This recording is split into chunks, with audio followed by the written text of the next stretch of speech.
Today, I know in the past that ChillPoint hasn't lived up to all the expectations, but this episode is going to do everything.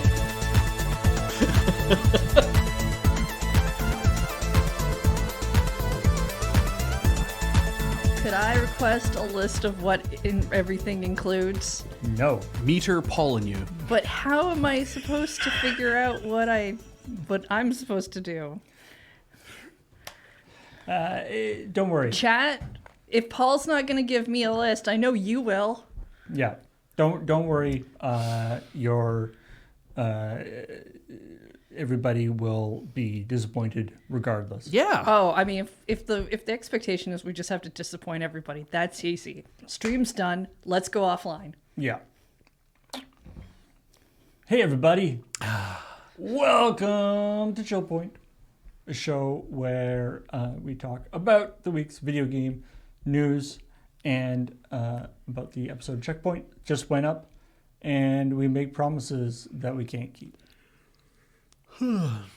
I prefer doing the House of Lies thing on the Rhythm Cafe stream because then it has nothing to do with making promises and keeping them. I just get to say things. That's true. We have no control over what Heather says. No one ever has. It's true. So let's get into it and talk about some of the stuff we talked about on Checkpoint. Starting with Peter Molyneux. Hey, back in the news again. Why is he in the news? He should know better by now, right? I thought he faded, or at least somebody faded him, or whatever it is that people do. He did to a certain extent. Like he's been keeping a relatively low profile the last little while. It feels he like didn't want to stay there. Well, it's like the people who I think we're learning that it's like the people who make video games.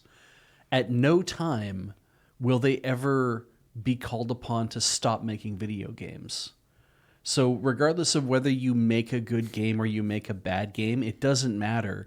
You will, especially if you make a bad video game, but you're really good at making it sound like a good video game, you will just always be doing that. I guess. I Yeah. mean, theoretically, at some point, people will start giving you money for it. I assume? Yeah. Apparently not in Peter Molyneux's case. Okay, I have not heard the name Richard Garriott in a long time because Ultima's like not a thing anymore.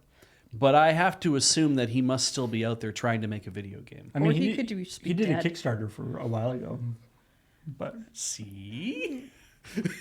Like that's a name that I have not heard in forever. Like Lord British is not a I thing just that I think assume about, right? if I haven't heard someone's name in forever, they're probably never coming back. It's the safest assumption.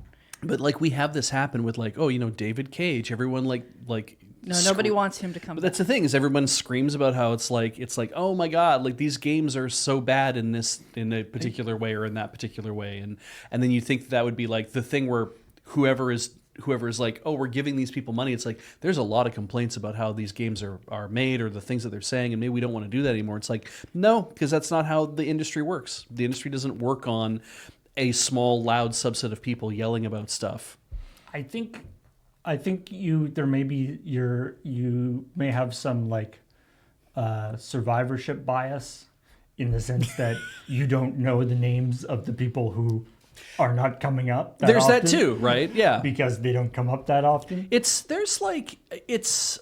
I'm sure I brought up Richard Garriott because I was kind of like, that's a guy who used to make video games and then he stopped making video games, and it just kind of occurred to me, I'm like, all right, I haven't seen an Ultima in a long, long time. Well, it's because somebody else bought Ultima, I think, and now that's how that works.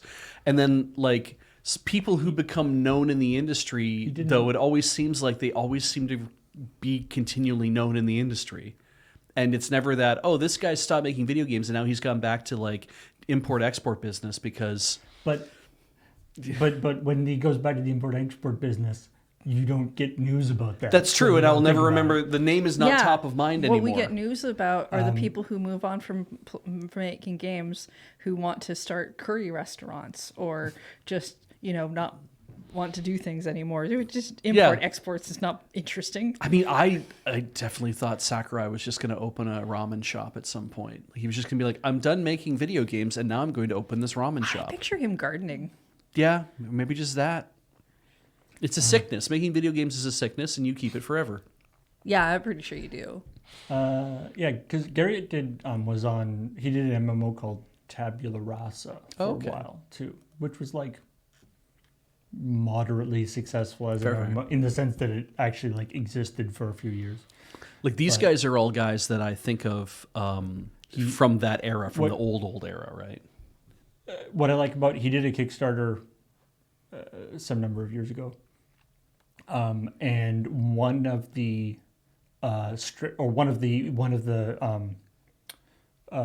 rewards was forgiveness. Is that if you pirated Ultima back in the day, Lord British forgives you, absolves you of your sin. Yeah. That's really funny. What's Peter Molyneux's job? Anyway, no, seriously, like he's a director. Director, okay. Yeah. There is idea man. So I don't know if anybody has. I don't know if anyone has ever watched the channel Ahoy. It's a British man with a very authoritative voice. Like a TV channel or YouTube channel? It's a YouTube channel. Okay. The British man with a very authoritative voice doing video essays on different video gaming things by and large. And I really like Ahoy's treatment of stuff because it is very interesting. But it also, like I say, the voice is very authoritative. The essays themselves also seem incredibly authoritative. I think there are history bits that go missing from them, but it's more about like I'm trying to tell you about a thing that happened at a time. Yeah, you got to be careful sometimes. Those authoritative sounding essays can get away with a lot. It almost like in a way it's like you kind of think it's like, boy, this guy's voice sounds like it was computer generated. I don't think that it is. It's just very that's the way it is. He did a video on Peter Molyneux, but he did it on like how did this guy get his job, but not with that idea of I'm going to try to say this. That was that video we watched about like how he kind of went up and then came down. Okay, yeah. It was more about video. like it was more about like how like where did he come from and what happened in the industry and why did this guy have this job, and it gets all the way up to like the end of Bullfrog and stops. Yeah, I kind of wish it kept going. But it's really funny because when you watch it, because it's not like the video's that old, but it was more about what he wanted to talk about was what Peter Molyneux had done for like in video gaming back on the Amiga. And that is the reason why this guy is who he is that he did all this amazing, like they put out a few really good video games, Bullfrog did, including like Populous is kind of like the one that the flag that always gets planted to be like Populous is the game. It's the reason why, because it was supposed to be every part of God game and it was supposed to be all these amazing things that Peter Molyneux's games that have followed since then have always been trying to bring all the ideas of Populous into different forms. And it's like, every game I make is going to be the gaudiest of God games. And it's like, it is, yes, in both ways. And it's just, it was really fascinating to watch because the thing gets all the way up to, and then this happened. And that's the story of Peter Molyneux so far, right? And it's like, we all know what happened after that, but nobody knows what happened before that inflection point where the Amiga died. It's like, we didn't know about those, so it's kind of fun to watch how that happened. It's very much felt like a story of young guy gets too popular too quick. Yeah.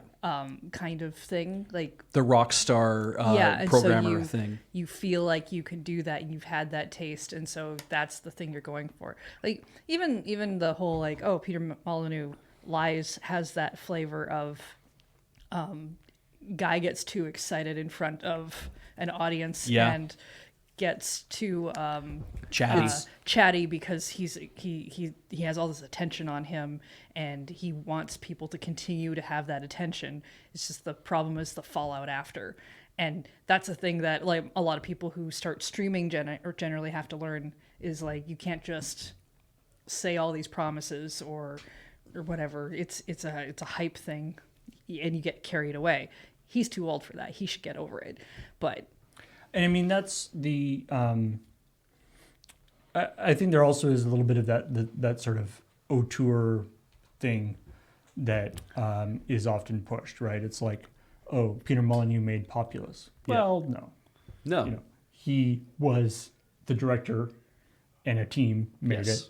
Yeah. And same with a lot of his other games that, you know, and you sort of, it's like maybe he had some cool ideas, he had some good ideas and stuff, but maybe he wasn't actually the sort of secret sauce or whatever that made the game what it was. Yeah. There's a lot of... Maybe we do need to like reiterate people's job titles more when we're talking about the games that they're working on. People will generally say that it's like, oh, this person is a Steve Jobs type instead of a Steve Wozniak type, right? And if you think about the story of Apple, that it's like these two guys in the garage working together to make this thing happen. It's like, yeah. And Woz was the brilliant engineer who said, here's how we can do this. And Steve Jobs was like, I like tech and I'm interested in this and I have the barest of skill. But what I can also do is I can see the vision of where this is going. And so I'm going to be, because everyone's like, oh, well, Steve Jobs is the business guy. I'm like, if you break it down to that doesn't do it. Oh, he was the taste guy. If you break it down to that doesn't do it either. It's like, so what is this person? It's like, he was a magnet. He was a person that could say, I see where this is going and I see what's going to happen as a result of it, and I want to try to I want to be a part of like building that out. And there's several guys like that in all sorts of industries who like do that or try to do it and also fail in the process. And of course, like you just said, we really only hear about the successes, and the successes are only the ones that we hear about over and over and over again. And once you've created a mythos for yourself of being a certain way, you will always hear about that person over and over and over again about what a brilliant visionary, whatever that they are, without acknowledging the truth of Peter Molyneux started what he was doing because he got a job working for an import-export business and then realized he didn't like doing that job, and then somehow found a way into making like incredibly cheap software that never really panned out in the business market, but then he moved into video games really fast. And I'm getting some of this a little bit wrong, but based on the video I watched, I'm like, oh, this guy is like hundreds of other dudes who probably tried to do the exact same thing and it never panned out when he did the other thing. And he just happened to find some people who were actually good programmers and they could get a game off the ground and they could make it popular. And it's like, right, sometimes it is all about luck. There was a period of time when making a game, sometimes it was one person doing like all the programming and putting stuff in, because games were very different then and very specialized in how you were going to do a thing. And today, you technically can make a video game as one person. Yeah. And I think we conflate the two. Yeah. Yeah. And you know, when you sort of do sort of succeed, you know, if you succeed, you sort of get given more and more resources, and that's not necessarily for the best. But in any case, we haven't heard that much. I recall like a couple of years ago, he was there was like something about like he was working on a game that had like some blockchain NFT type stuff going on in it, but apparently that never panned out, or whatever. Most of those games haven't really worked. But but anyway, the wild thing with this interview, he's interview with Edge magazine, is just him sort of doing this like kind of mea culpa. You know, in the past I've been, I've overpromised and stuff. But yes, the idea that it's like the most significant title. This is the most significant title I've ever done, and I'll tell you, the most amazing thing is it's gonna fucking work. It really is. It's like nothing you've ever played before, but still unbelievably familiar. That is a quote from a man who just said, like, I've been overpromising too much in the past. Yeah, he can't help himself. Yeah. I mean, this is the problem with things like reputation. You can build up a thing and then destroy your trust right away. Yeah. But if you've already got destroyed trust, that takes forever to come out of. Yeah. He can't just make one game, make all of his promises, and some people will be like, yeah, cool. He's going to have to do it like a lot before people are like, yeah, no, I think it's probably true now. Well, and there was a thing we talked about a couple months ago now, but it was trying to remember I think it might have been Ubisoft talking about how the new Ubisoft guy talking about how we've had some disappointments. We've people haven't we've put out games and that we promised would be great. Maybe they didn't quite pan out the way we were hoping. Yeah. And we've lost some customer trust there. And so, we're going to double down and he had all this like marketing bullshit speak about like, we're going to use whatever special things and make sure that it's all going to be, and it's like, how about instead of, we've tried to make quadruple A, we tried to make that, tried to do the Skull and Bones and made a bunch of games that people aren't that happy with. So, but the next one is going to be like this big, this one is going to be the big AAA game that's going to blow everybody else away. Yeah. And it's like, if the objective, it's like, maybe if you want to get people's trust back, like make a couple like smaller games that are what you say that they're going to be. Yeah. And then maybe people will be like, oh, okay. In fact, you can even do the thing of make a widget. It doesn't have to be a game, right? But make a widget and don't go out of your way to say anything about it. Just make the widget and make it good. And then when you put it out and say, hey, there's this new thing out that we've made, and people go and they consume the widget because they're like, well, I've heard of this company and I've heard of whatever, and let's see what it's like. It's like, oh, this is actually really good. And then do it again and be like, oh, this is actually really good. And it's like, oh, something must have changed because the company's not promising us a bunch of shit that they can't deliver on. They're just delivering on something, and now we can see what it is. Well, that's the thing. If I promise you that we're going to go on a roller coaster, that's something that I should be able to accomplish, right? Yeah. Get us tickets, go to a place where there's a roller coaster, we get on a roller coaster. If I promise you that you're going to have the best time of your life because we're going on this roller coaster, is that a promise I can keep? Yeah, that's not something That's not a promise I can control. That's experiential, right? But that's what a lot of games do, especially in the AAA space, right? They will say things like, oh, this is going to be the greatest game of all time. And it's like, I get it, it's the hype machine. But I'm not sure that's a thing you can actually control and promise. Yeah. Well, and then in Molyneux and Caffeine 1138 in the chat, it's talking, No Man's Sky when it first came out. Yeah.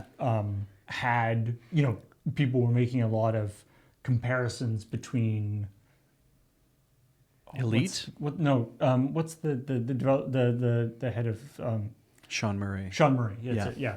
No Man's Sky. And he did kind of the same thing that Peter Molyneux did. Is that this is giving Peter Molyneux more credit than he deserves. Sure.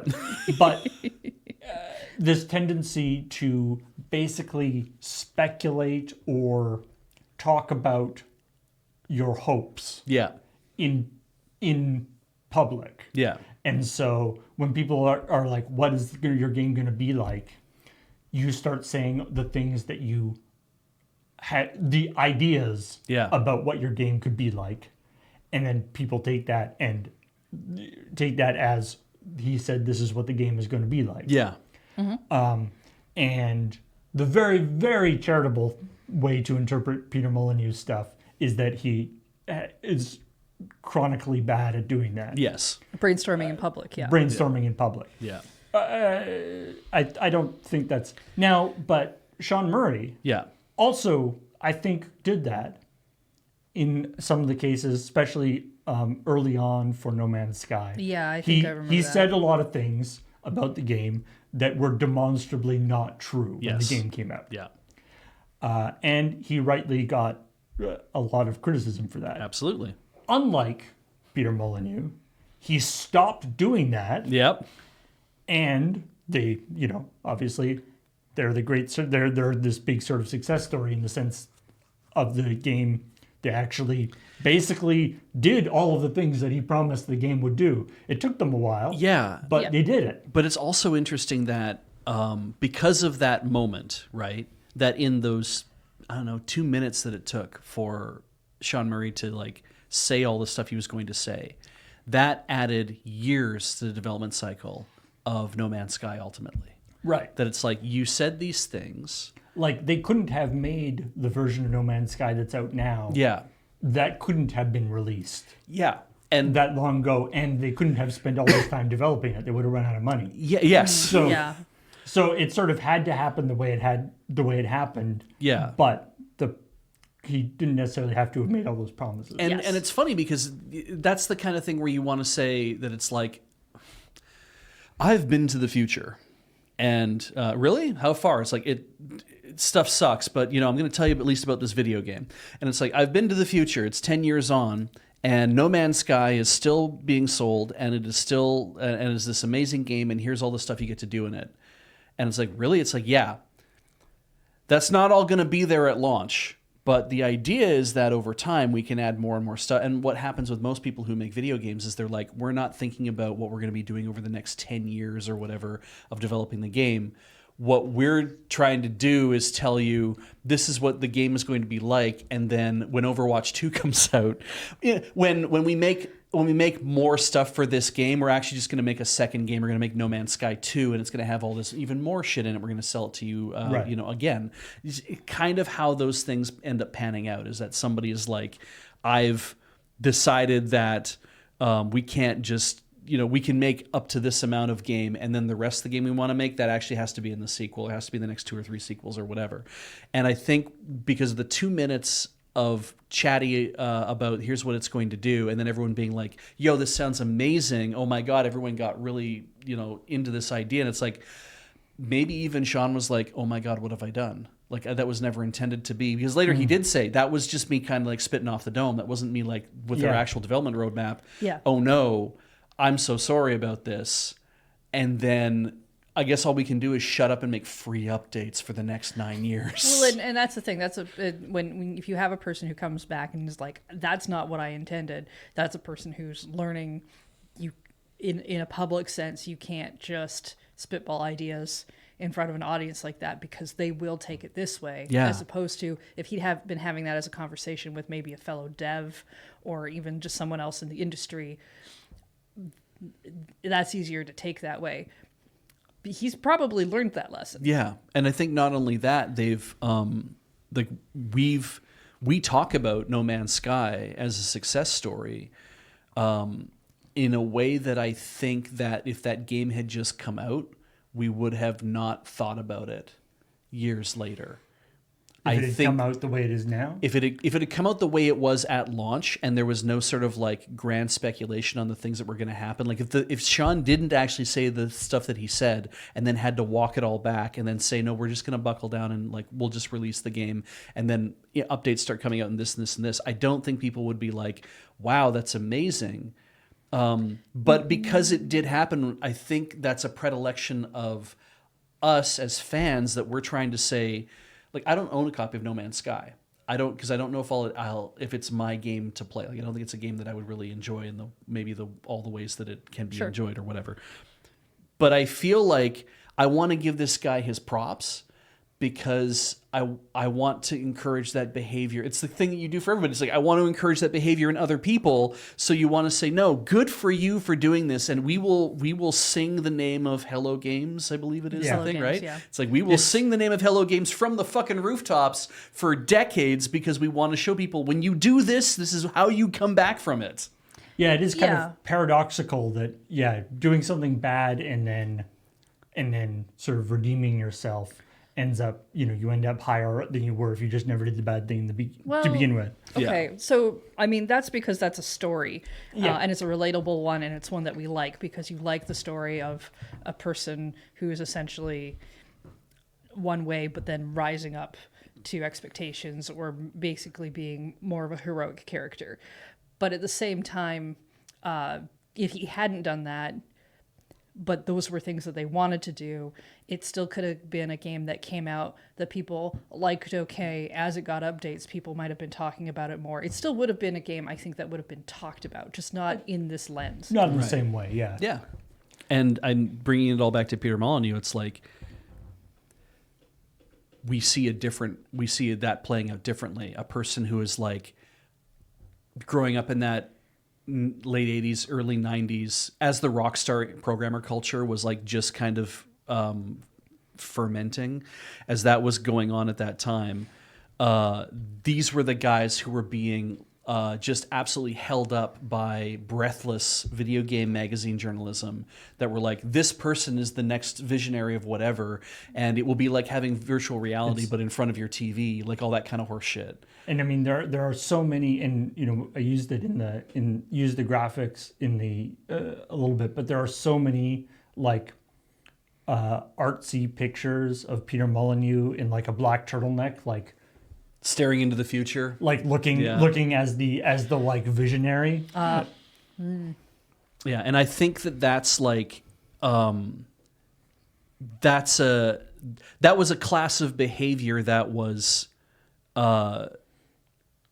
it was a not a virtuous cycle. It's the other thing. But it was this terrible cycle of I'm going to get out and I'm going to say some stuff, and then everyone reports on it, and then it doesn't pan out. And rather than having an article being like, "Oh, we were promised this," and then it turned out to be shit.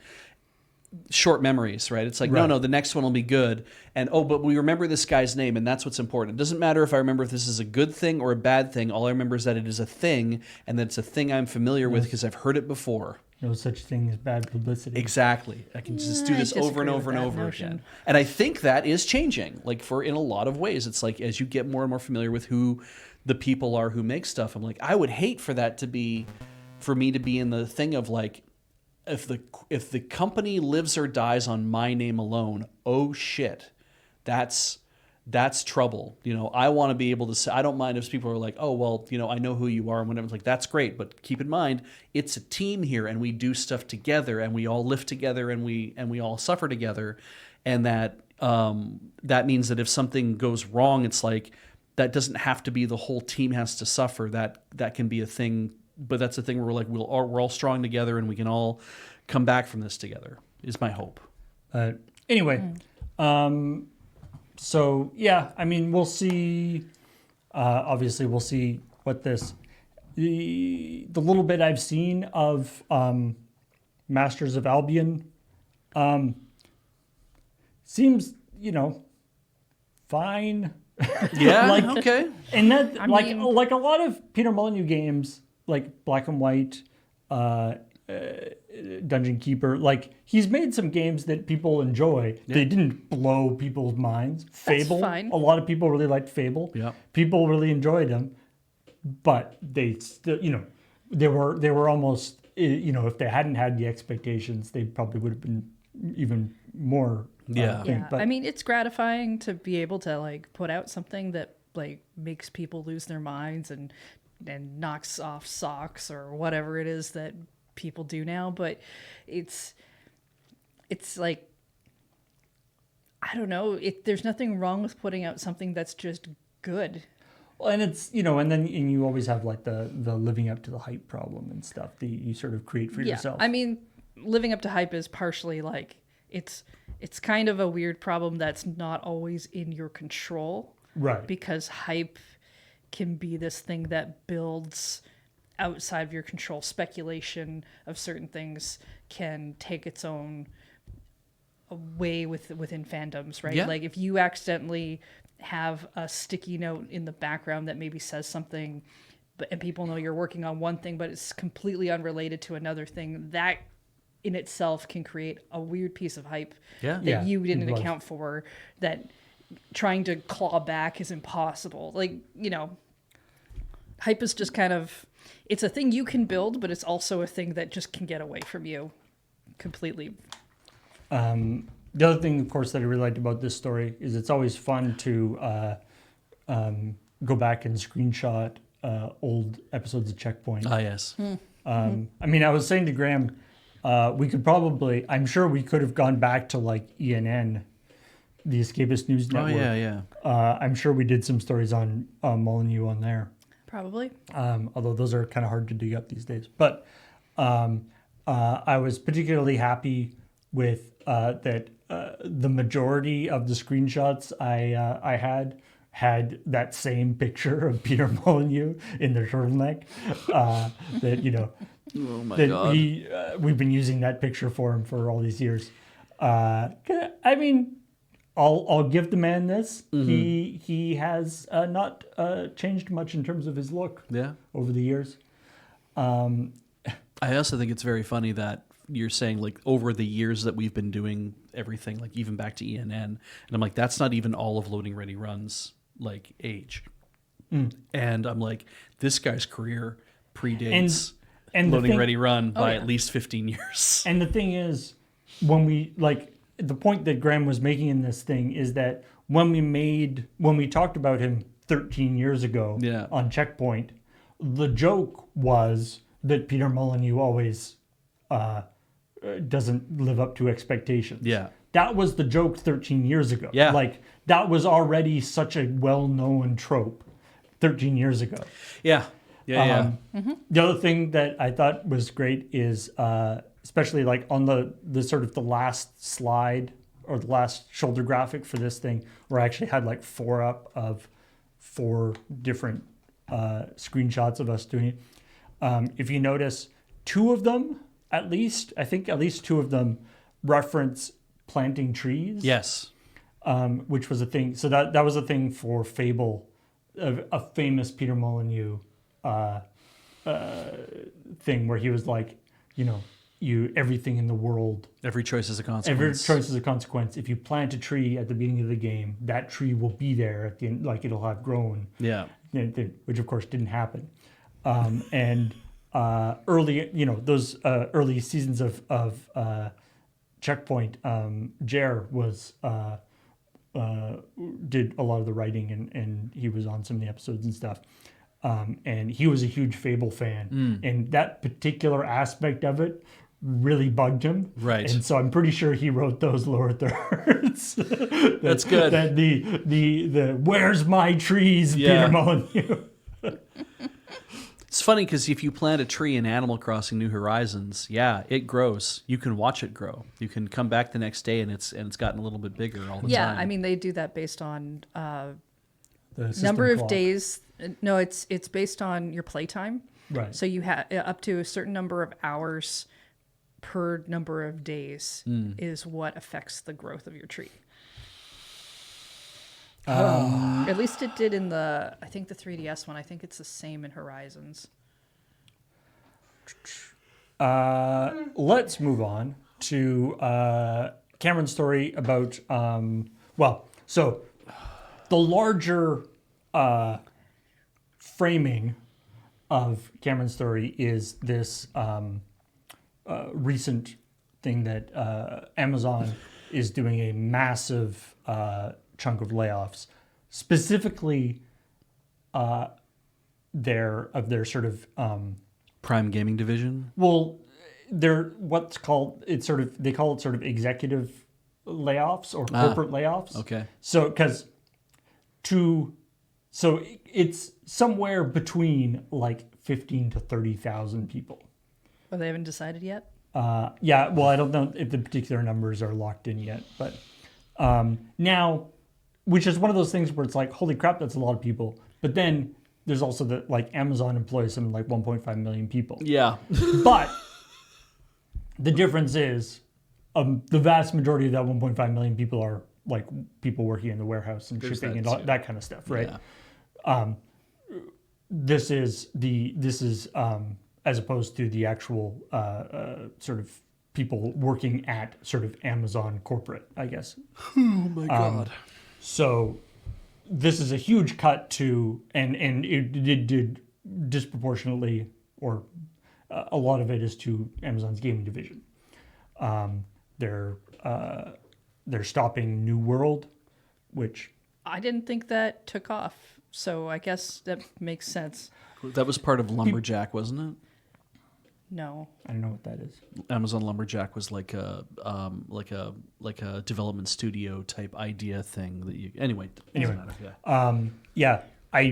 To be honest, I also didn't think that New World was still going. Okay, fair. That being said, I saw actually comments from people who were playing New World. Not only were unhappy about it playing, but apparently like the most recent like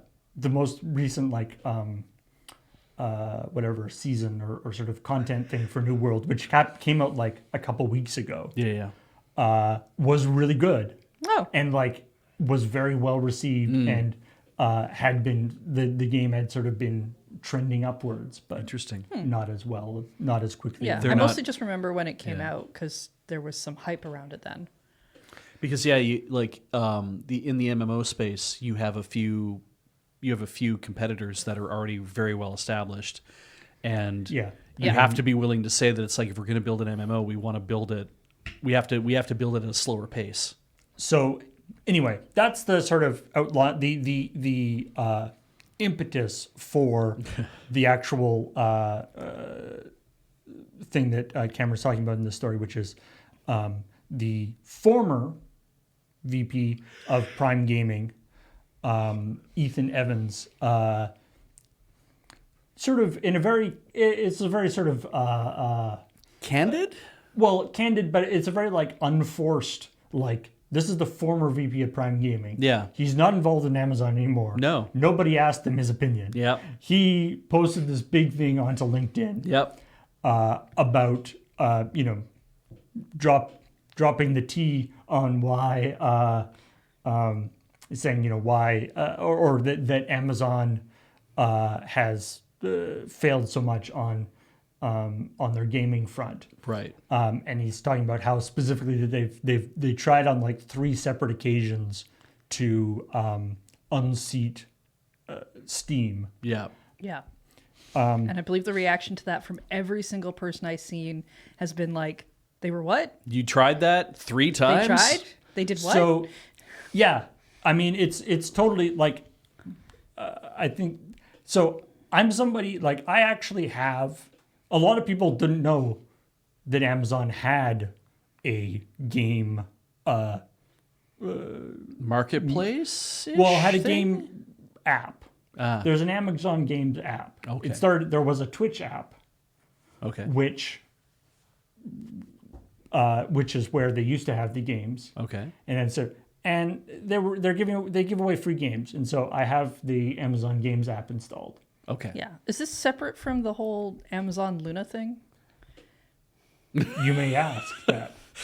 It used to be. Okay. Oh, okay. It just about a month ago they rebranded Amazon Games to Amazon Luna. So Even Right, though okay. Amazon Luna was previously It was their a like separate game thing. streaming thing. Yes. Okay. That's what I thought. This is why it gets confusing. Exactly. Maybe it's because they didn't actually have a good plan for the whole thing. Well, this is, I mean, that shit also sounds an awful lot like when Google does the whole, like, we have Google Play, but we have Google Play Store, but we have Google Play Store books, and we have Google Play Store music, and it's like the saturation of branding or the overloading of branding is like, anyway. So the Amazon Games app, as far as I could tell, and I went and looked after this story, Yeah. doesn't it's a launcher. Like there's no way to buy games in it that I could find. I see. So that if that was what they were attempting to compete with Steam, like that's the thing. It's like what like the Epic Games Store, Right. a lot of people don't like very much. And they're, and again, they're giving away free games to try to get more market and stuff. Right. And there's all sorts of reasons why you might not like the Epic Games Store. But we can all agree that it is a store. Like, they appear to be actually trying to compete. Oh, yeah. The fact that nobody knew that Amazon was competing. Sure. Not that it's not that they saw and didn't like it and decided to go with Steam instead. Nobody knew that they were in the race. I feel like when I think about Steam, because I'm not a Steam player, right? Nintendo player. Yeah. Like, I use the eShop, and because that feels very eShops and app stores and all that kind of thing feel very much like this is, this is your walled garden, and this is how you acquire a new thing within your walled garden in a digital sense. Because I can't go to the Nintendo eShop and buy a physical copy of a game. Right, that's a different thing. So I go to a store, and maybe I go to an online store to buy that game, and they ship it to me, kind of idea. Go to VGP to do that, actually, with a lot of games. Sure. So anyway, my interaction with Steam is fairly minimal. It's incredibly minimal, in fact. I rarely have to deal with it at all. And so when I think of what Steam is, to the person who doesn't know what Steam is, Steam to me is a giant catalog of digital games that I can purchase. And then that game shows up in a list that says, you own this game now. And now you can play it. And it'll have a big fucking play button, and I'll hit play, because I think that's how that's supposed to work. Like that's my interaction with it. I don't consider it a launcher, but it is a launcher. Yeah, it is a launcher. But it's so weird to be like, Steam to me is a big ass store that just happens to have a list of everything that I bought that's very easy to see. I'm like, oh, that's also my collection. Oh my God, that's 3 different things all of a sudden that this thing is. It shows me my whole collection. It's a place where I can buy stuff to put in my collection, and it lets me launch the game in my collection. I'm like, that's so weird that I don't actually have it in my brain as it's those things. I just think of Steam as it's the store you go to buy a digital game at. But they make this process seamless. And then Steam also is, there's a bunch of like social aspect. Like every game has like a discussion board where you can talk about stuff. Whether those are useful or not is up for debate. But there's and then there's also like trophies and Steam and matchmaking, and I think, stuff, and matchmaking and remote play is the other thing. Steam. So Steam does a lot of different things. Yeah, but starting from the point of view of it's a fucking store, and I'm like, Amazon, you are already a store. And if you just basically took it from the thing of like, oh, do you want to buy this video game? You can buy it here, and we'll ship you a copy, or you can buy it on Luna. Like that should be the thing that should have been really prominent. To tell people do this here, but I mean, it's one of the funny things that I find about this thing is, especially, I mean, it's applicable more to the Epic store because that's the one that has really been going hard. Right. And a lot of people don't like the Epic store, both because of Epic as a company, but also just because it's not very good in a lot of ways. The store is not laid out in the best way. Oh, okay. And it lacks a lot of those. It doesn't have any of those discussion features. It doesn't have a lot of the features that it Steam also has. Originally, when it first came out, I think you could only buy one thing at a time. Yeah, it didn't have a cart for like a couple of years. Yeah, It some had stuff problems. that people feel like a standard now. Took them a while. But what I found really funny about it when it came out was how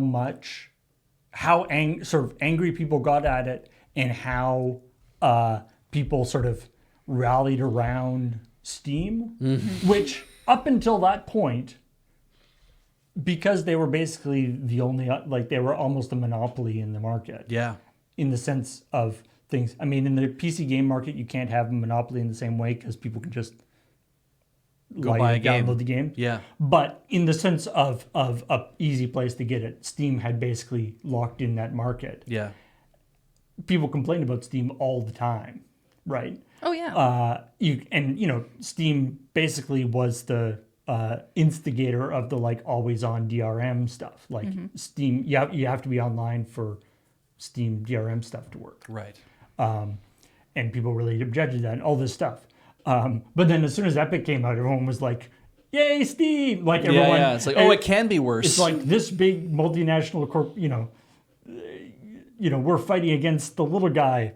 Even though it's Valve, who's not very much not the little guy. Yeah. But it's kind of it's a weird situation. It reminds me actually a little bit of like when Elon bought Twitter. Oh yeah. And suddenly everyone was like, Twitter was so much better, and I was like I don't use Twitter. All I heard for years was that Twitter is the worst site ever. Yeah. It's the hell site that nobody ever goes to. Yeah, It's the worst place ever. And now everyone's like, it was so great. Because we didn't know how bad it could be. Yeah, it's a comparative thing. It was bad for certain reasons. Yeah. Then it got worse for other reasons. So those little gripes you had are like, oh, that didn't seem so bad. And then this dude came along and like probably accelerated it right into the ground as opposed to made it bad. It's funny on his own. It's funny too because like I've just recently started hanging out on Tumblr, and the amount of people who like talk about like share they reblog posts that are from like 2019 or 2016 or whatever, like from a long time ago, where people refer to Tumblr as a hell site. Because it was one for a while. And that's the thing, right? Is I'm just kind of blown away by the idea of... Or maybe it still is. I've gotten here so late, and there are people who were like there in like 2010 or 2015 who are like, I've been here for years, and I've seen all sorts of stuff go through here, and I'm still here. And I'm like, I'm surprised that, like, and as a new user who doesn't understand anything about how the culture is supposed to work, it's like I'm walking into this place being like, everyone says this is a shitty place, but I actually kind of like it. It's like, it was bad. And I'm like, oh, I had no idea. Yeah, well, you know what they say. Hell is other people. Yeah. Also, I mean, it's also partially the way Tumblr is designed. Everybody is sort of in their own little insular communities. Oh, yeah. You can easily be on Tumblr without actually interacting with certain aspects of it. Yeah, like I go to something awful and I hang out in certain threads, and there's always a little bit of chatter in there too about how it's like, oh yeah, this place like was really turned into shit until the mods really locked down. It's like, okay, so hell is actually social media. Like definitely. That's really what it is. I mean, people used to complain even early on. People would complain about Twitter and how awful it was, and then I'd look at how they used Twitter. And I was like, why do you read all of Twitter? Yeah. Like, because it wasn't very big at the time, and I kind of get it, but I'm like, why do you read the whole thing? Yeah. My other favorite thing, my favorite response that I've seen about this. About the story that Cameron wrote specifically? Yeah. Okay. Talking about, one of the things that he talks about is that he compares it, he's like, this is basically like David beating Goliath, in the sense that Amazon, is huge. Relatively I mean, of course, Valve is a big company, but relative to Amazon, he's like, we're so much bigger than Valve. Yeah. We should have been able to do this. And we thought we could just, sort of bully them out of the market. Yeah. It didn't even seem like they were doing, anyway. Yeah. But, like, it didn't seem like they were trying to do that. But anyway. Yeah. But he does this thing where he says, it's like David beating Goliath. Mm-hmm. And he uses that metaphor. My favorite thing, and maybe another indication of how little the impact this had, is there's several people in the comments that are like, I never heard of Amazon Goliath. What the hell is that? Yes. Yeah. Like people thought not only did this not make an impact, the idea that they were even competing in this way is so foreign that people assumed that Goliath in this context was just the name of the service, not referring to himself as it's like they wouldn't have referred to themselves as Goliath because clearly they weren't. He must have been the name of the service. It might not be a story that really gets told as much anymore. Maybe people don't know. David and Goliath is also potentially it's a story that is only within certain cultures even. I mean, it's a biblical story, so So I guess if you haven't grown up in that, fairly Western and Christian, and I mean, nobody ever says I want to be the Goliath. There's probably a VeggieTales version of it somewhere. Oh, there is. But if people didn't know what that was and didn't understand that there was an analogy going on there, and they're just like, it is a code name for something, or it is the real name for something, like it's a weird name, I don't know why, but I have heard the word Goliath being bandied about in other things beforehand, and it's like, oh, it's a story from Christianity, and they're like, it's from what? I've never heard that before. Like that is potentially true, right? Yeah. And I like the idea. It's like I have heard the word. I knew it was a name. I had no idea what it had to do with anything.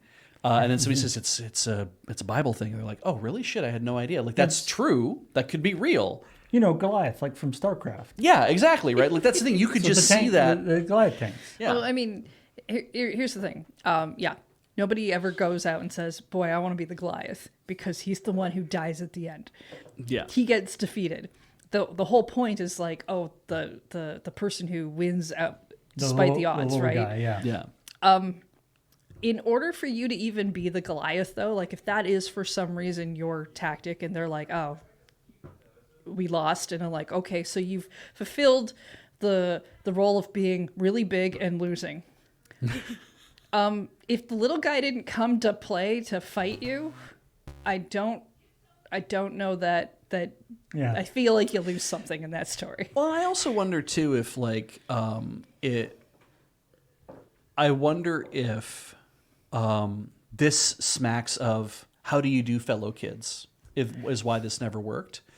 Like not just that you guys clearly didn't know how to do your jobs, because if your VP didn't understand from the top. I was gonna say, now this is all just from this one guy, guy's thing. Maybe he has a very warped idea of what they were working. Maybe they were like, we weren't working on that at all. I don't know what you thought we were doing. No, but to basically the unforced error of coming out and being like, well, we tried to build a Steam replacement 3 times, and it never worked. And but that's because we didn't understand what Steam was, because we didn't realize that Steam was this. Like now that looking at it through a different lens, I'm seeing that it's this, and I'm kind of like, okay, my guy. That could have just as easily been you were the one who didn't understand what was going on in this respect, that you just thought, oh, it's just a store. It's not all these other things. You come at it from the same perspective that I did. And then you're just like, well, it's just a store and we're just a store. So let's just say that that we're just doing a store thing here, like that kind of crap.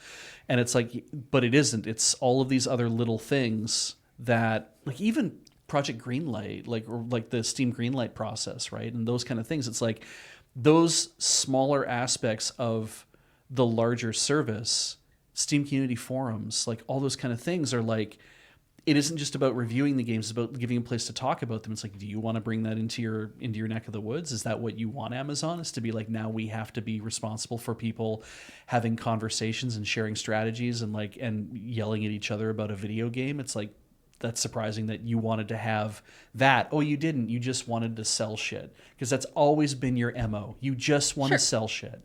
And I don't trust that. Steam is, at least for a lot of people who want to be there, is a social space.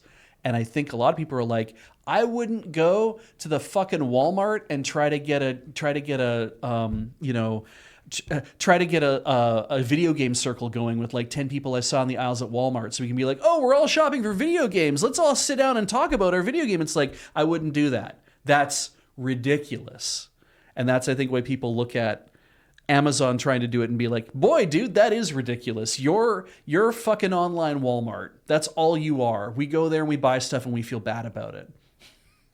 I'd be very curious to hear. I don't know if maybe because this has gotten a lot of traction in other places, I don't know whether somebody who was actually working at Prime Gaming at the same time, I'd be curious to be just being like, that's what we were doing? Yeah, I'd love to know, right? How many people who were like, we didn't... we were not doing that.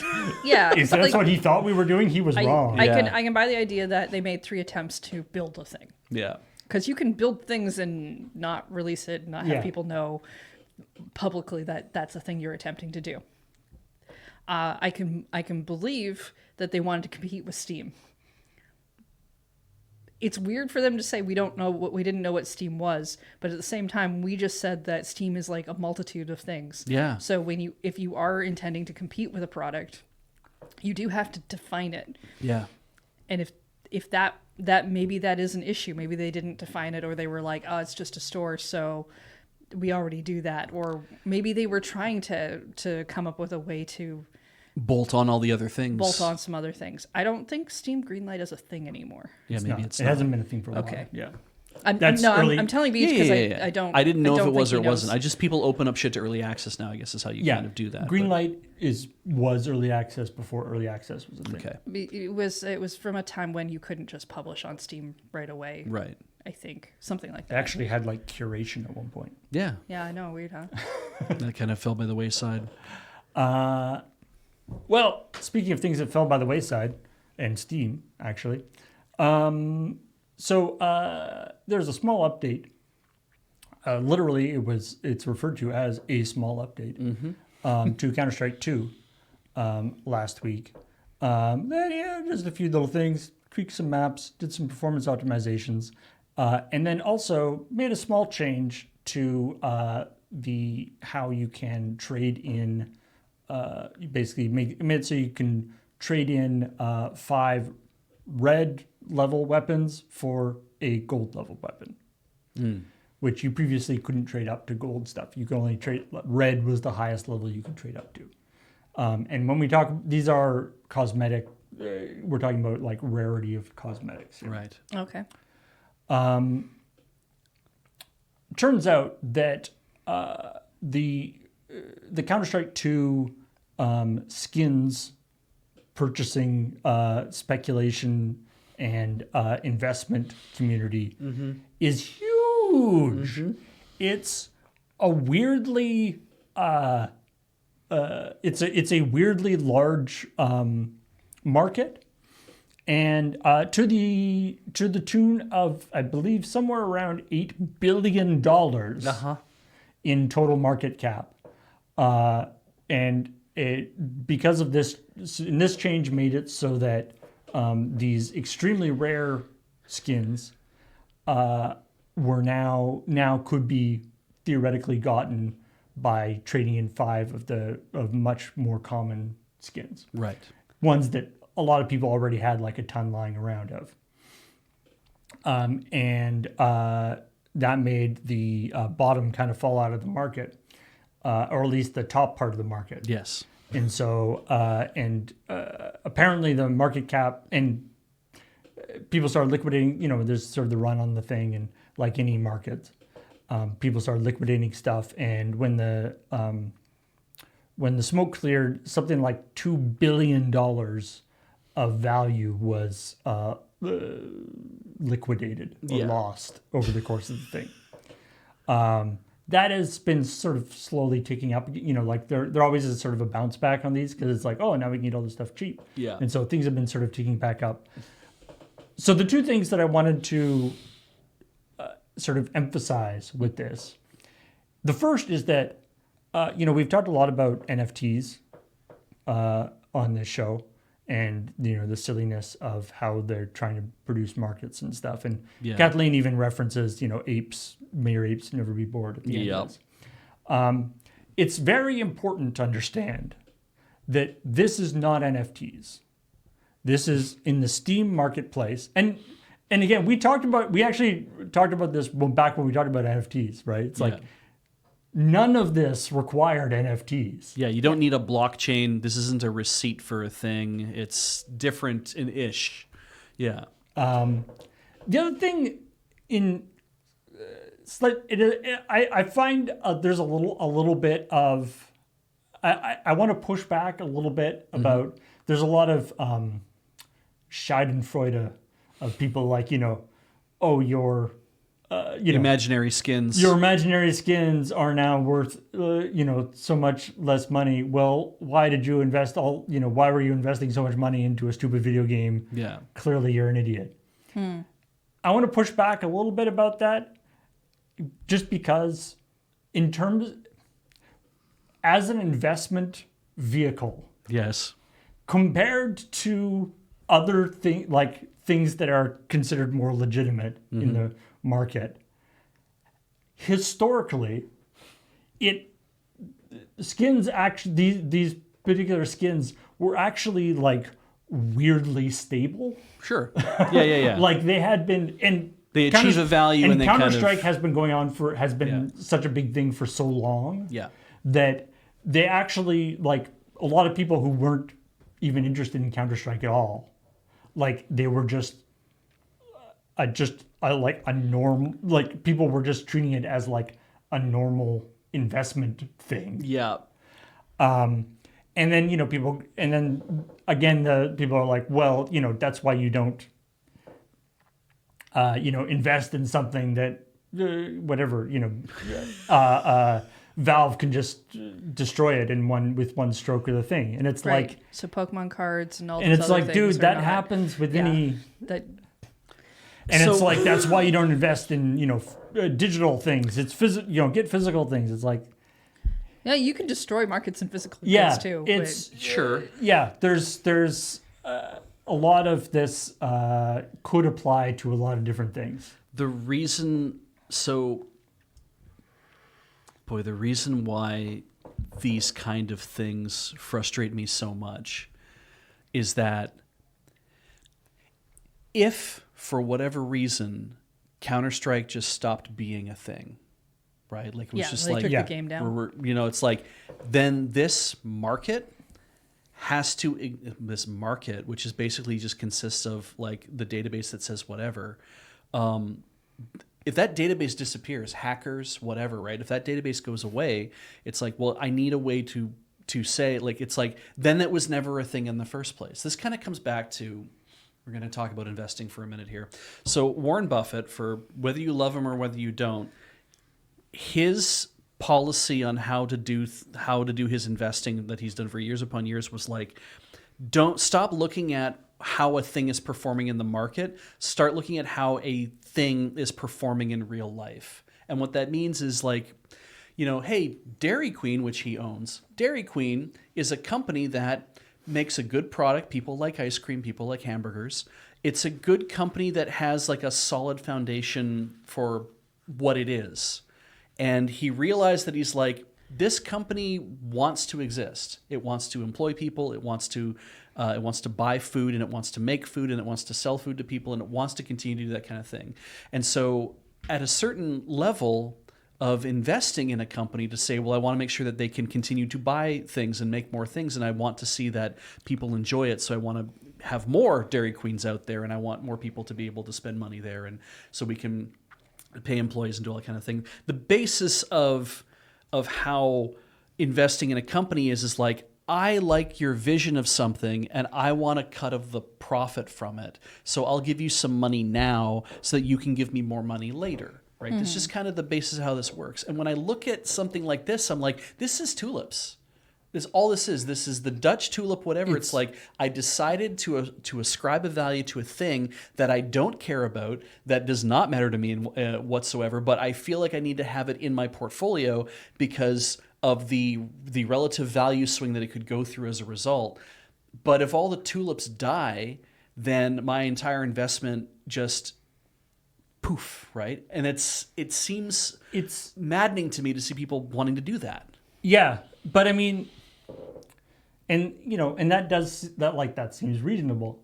It is also a relatively old school way of thinking of this. Yes.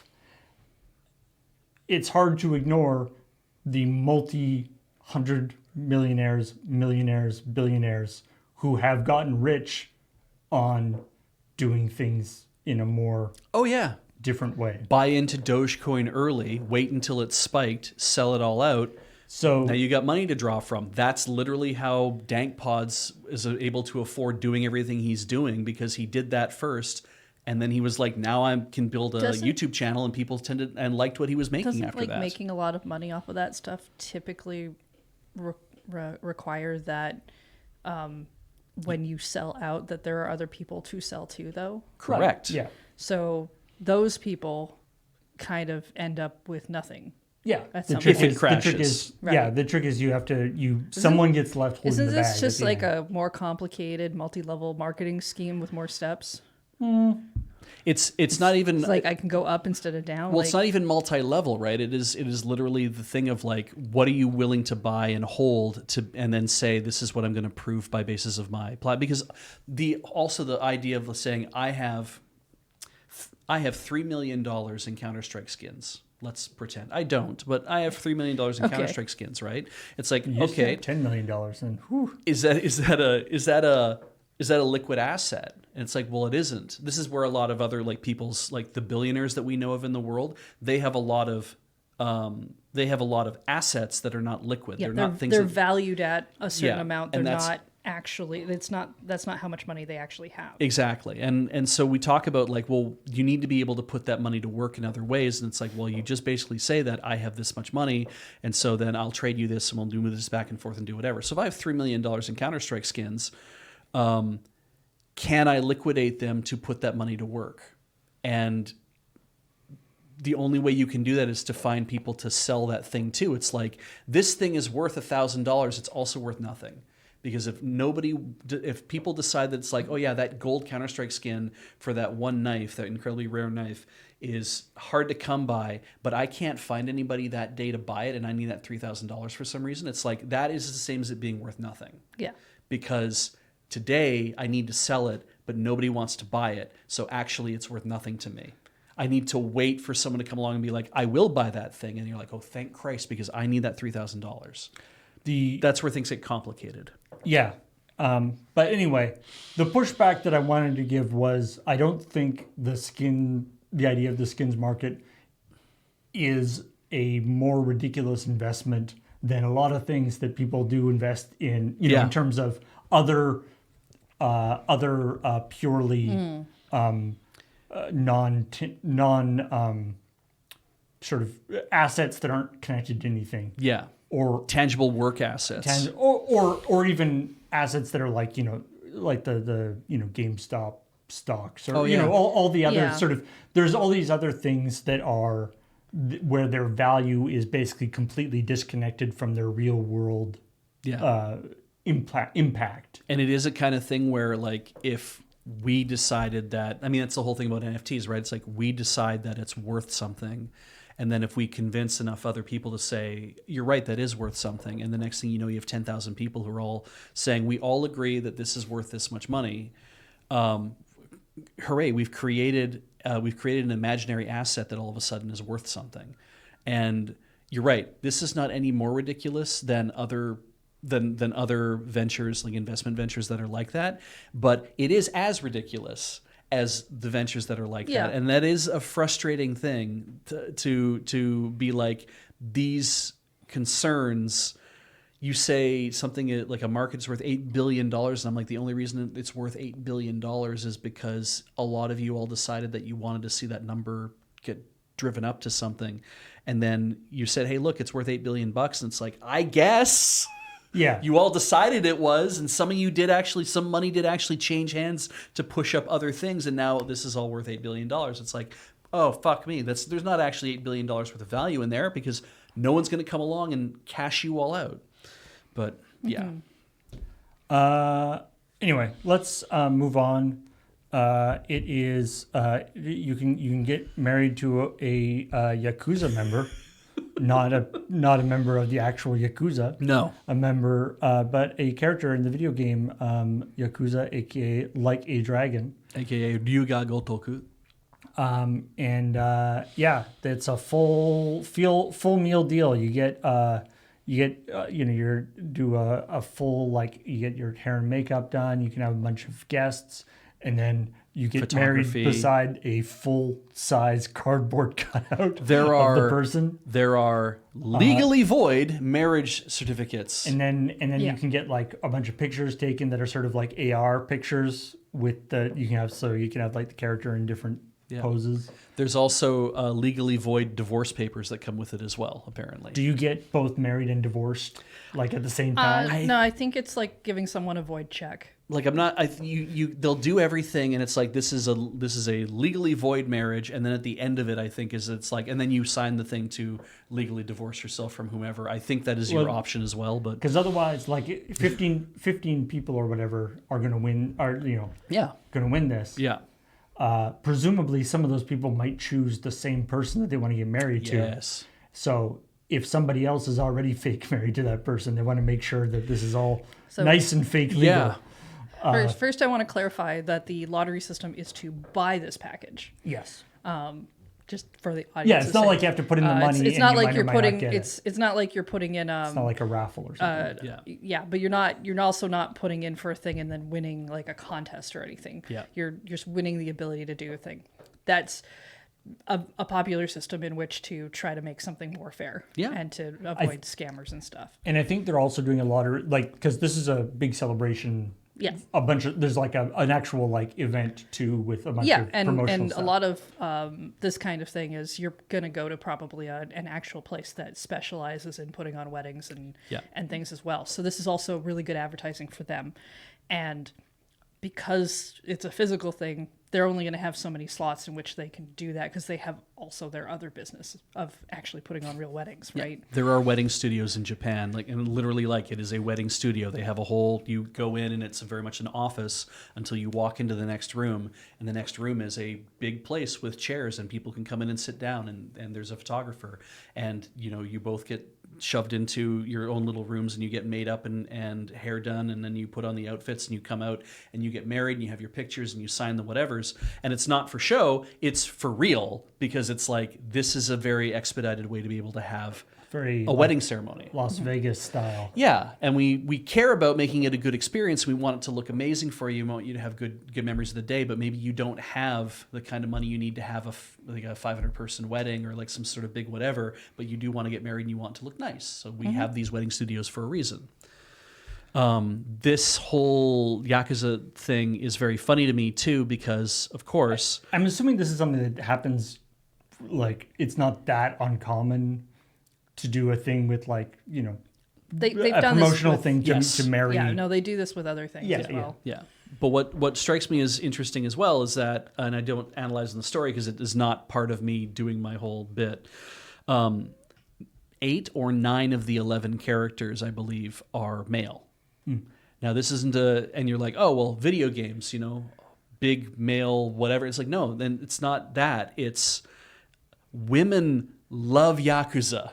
Yeah. They love Yuga Gotoku so much, and that got commented on in YouTube to be well, Beach, the reason why this is a big thing is that there's a lot of women out there who want it. It's yes, I absolutely believe that 100%, and they know what they're doing. They're saying, well, you want to get married, so we're going to give you the option of, here's all the really hot, really strong-looking dudes who are all wild, I would also wonder if it's a fantasy wedding scenario like this is more popular among women. Yeah. To actually I would think so, yeah. So. Yeah. And I shit on it a lot, but it is also for the joke, but I also think it is kind of, if it's in fun and you are doing it for fun, then I think that's kind of nice too. If you it is $1,500. Yeah, but if you want to spend a whole bunch of money, pretty cheap for a wedding. That's true.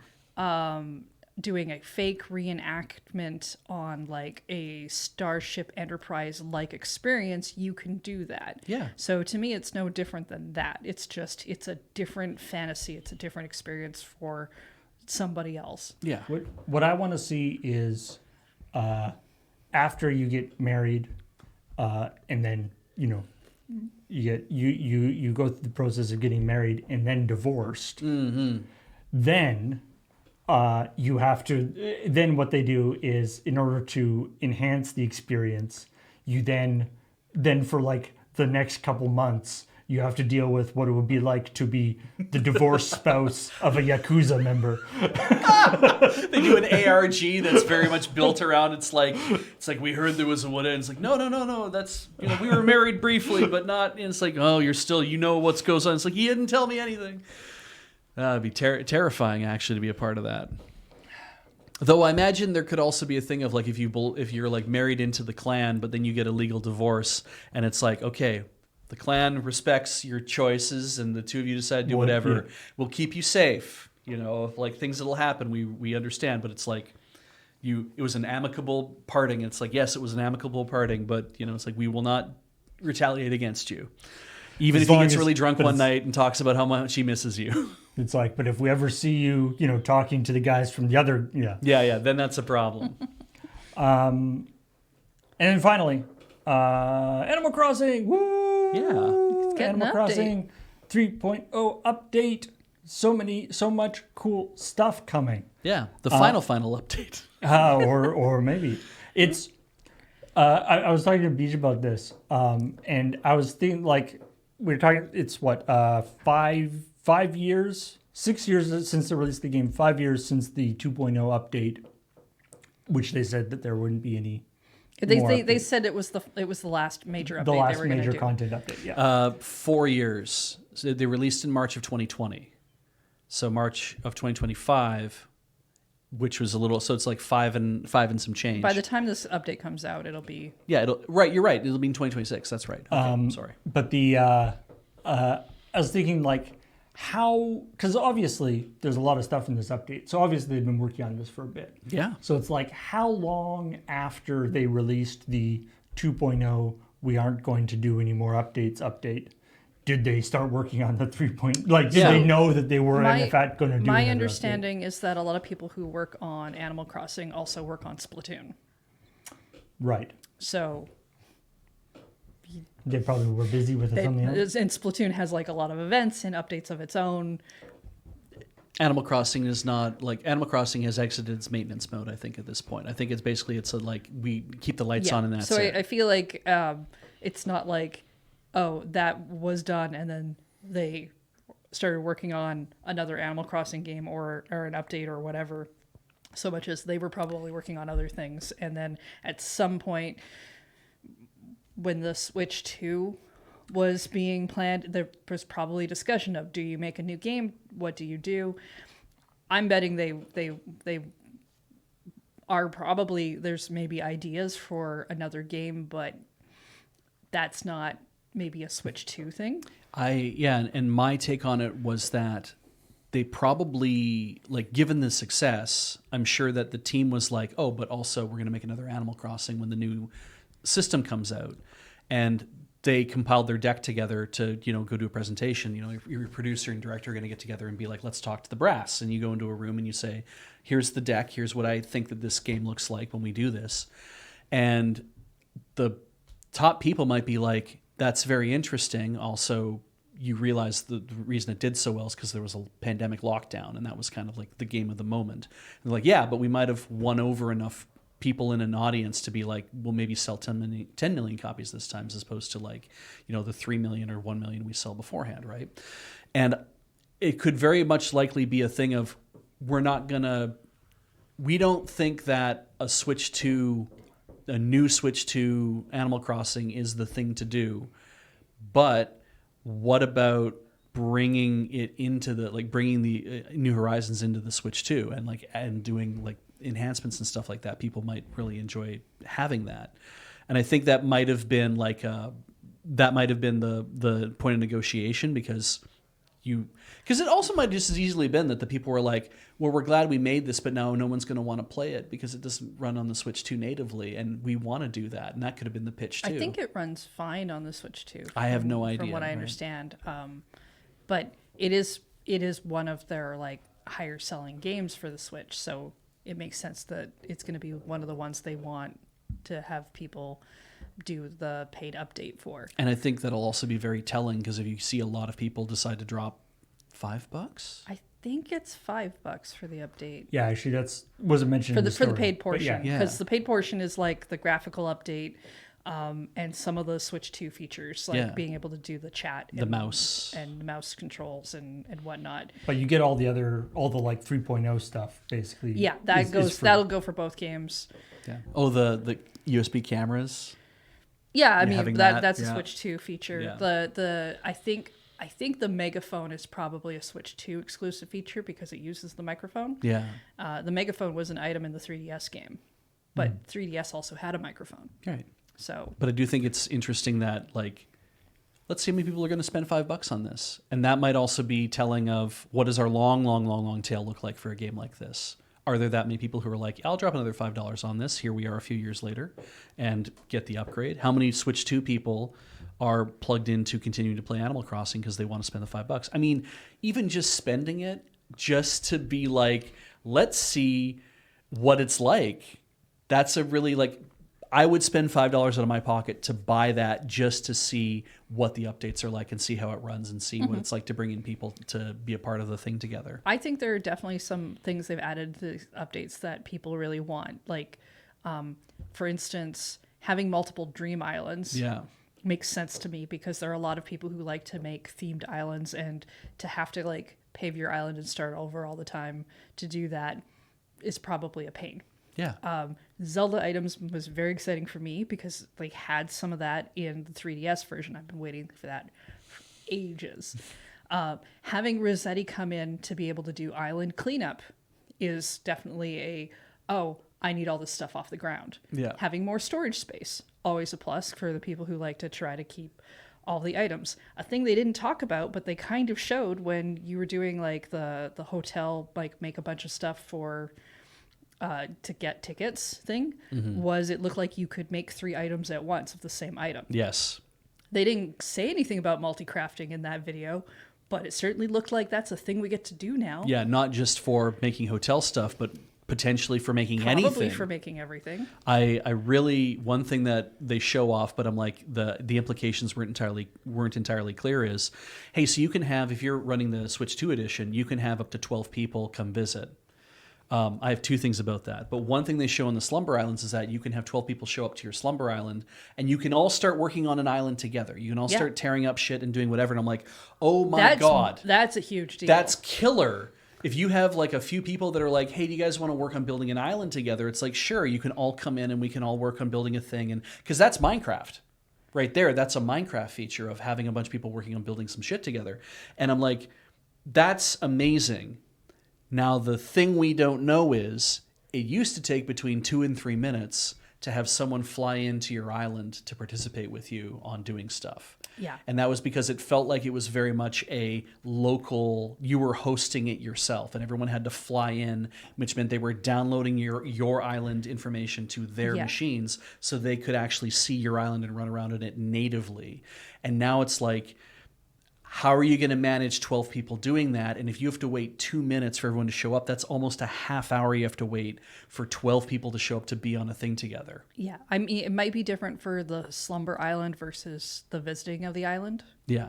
But I would assume there's some improvement for the Switch 2. I don't hoping. know. I haven't tried. I'm really want to see what happens when it comes out, because if it turns out it's like people can kind of just come in and leave, and there's not a sort of like everybody stop and freeze. And now they're here and we can go again. It's possible, like currently right now, if you were to go from someone's Switch 2 island to another Switch 2 island versus Switch 1 to Switch 1, that might be a little bit faster for the loading screen. Potentially. Just because the hardware is a little bit beefier. Yeah, but it also might be nothing to do with the hardware. It might have to do everything with being able to download the information. And that means that you're basically relying upon the fatness of other people's pipes and the quality of their Wi-Fi connection. That's still going to have some impact with the hardware, though. Yeah.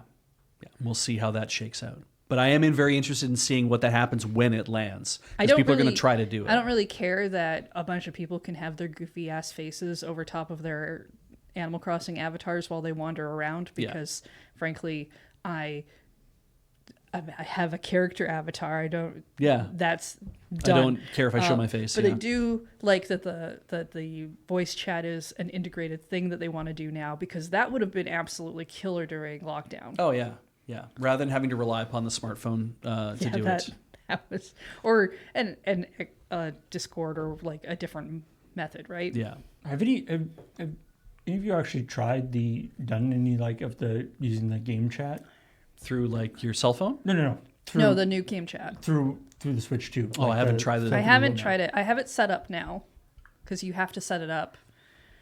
Otherwise, I think people don't show up. If so, it's more of an opt-in thing. Right.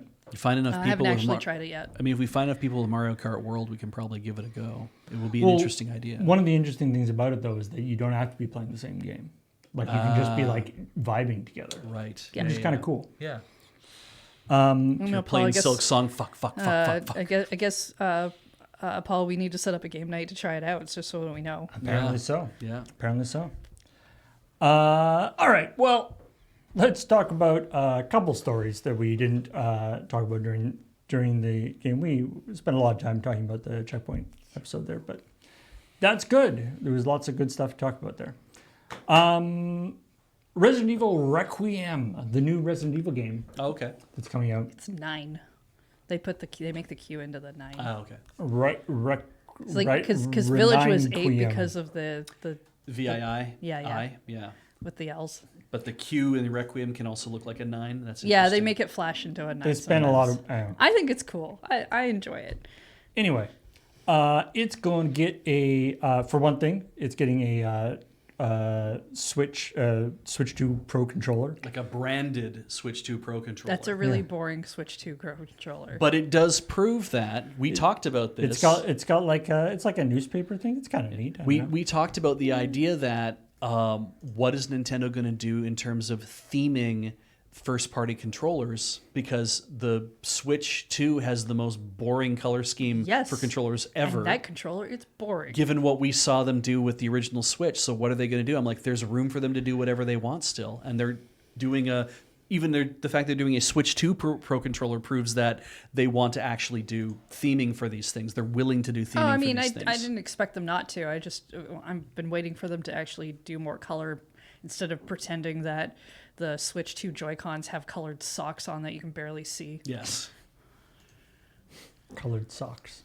Yeah, like if you think about like a person who dresses very colorfully, but then you see like a person who maybe like dresses more in a suit, is wearing colored socks. But they have the fancy because socks, the Joy-Cons only have that little bit of color. Yeah. Or when you pull them off, they have the color on the side or whatever it is. Yeah. It's like it's like the lining of their jacket or something. Yeah, it's just like it's flare. Yeah, it's a flash. It's like, hey, you went from something fun looking to, I guess we all have to pretend we're serious gamers now. Yeah. Anyway, the main thing that I wanted to go into with Resident Evil Requiem. Sorry. Is so they released a video called Resident Evil Road to Requiem. It's sort of a synopsis of the Resident Evil timeline, such as it is. Okay. It's a synopsis of the parts of the Resident Evil timeline they are choosing to acknowledge for the purposes of the game. Oh, I shall see. We say. Alrighty. Cool. The Resident Evil timeline, we all know, is all over the place. Anyway, the part that I like about it is, let me switch over here.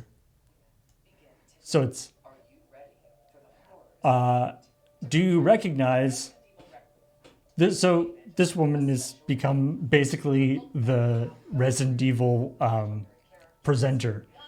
Oh, like she's the historian or the librarian or something? Well, they're using her to do a lot of the narration and doing a lot of things and stuff. She's also the voice actor and the model for Lady Dimitrescu. Oh, I see. Yeah, I was going to say. From Resident Evil Village. The fact that they were just using her to be just like a regular person doing regular stuff now. Although in this one, she does the recap when she talks about Lady Dimitrescu. She says, and looking very good. Or so she makes some reference to how cool Lady Dimitrescu is. Right. So, but I like that it's like, rather than playing it like in character as, she's just because she just had, she's a very talented voice actor and a talented actor. And so she's just become the Resident Evil sort of spokesperson now. Well, they'll never find the people who did the original voices. Apparently not. No. Heather was telling me a story. But anyway, and she legitimately she looks, and she's done like some cosplays, like gone to events. Just obviously she's not 9 feet tall or whatever. But she really pulls it off well. Nice. And I do like it when voice actors do cosplays of their own, of the characters they've voiced, because it kind of feels like they have a real